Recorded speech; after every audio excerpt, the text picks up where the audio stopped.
Today let's make healthy, super fluffy and super soft ragi idlis. You just need 20 minutes of prep time.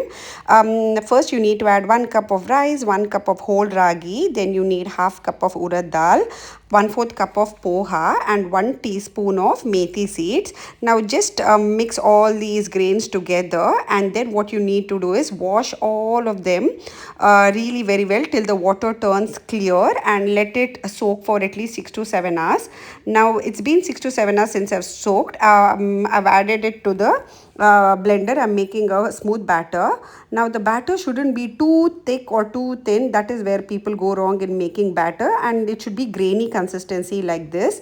If you make too thick or too thin, then the idli doesn't turn well. Now I'm just mixing it with the hand because they say you're introducing bacteria.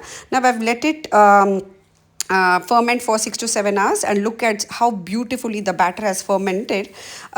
This is how the batter needs to ferment. Now I've added in salt and just giving it a good mix because I'm making ragi idlis today.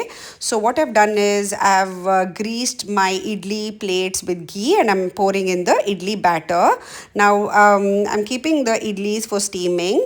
Just takes 20 minutes. Now my idlis are ready. Look at it, piping hot ragi idlis. See, this is how soft the ragi idlis have turned out to be. You can serve it hot with some sambar, piping hot sambar or chutney. If you like my recipe, don't forget to like, share and subscribe. Enjoy.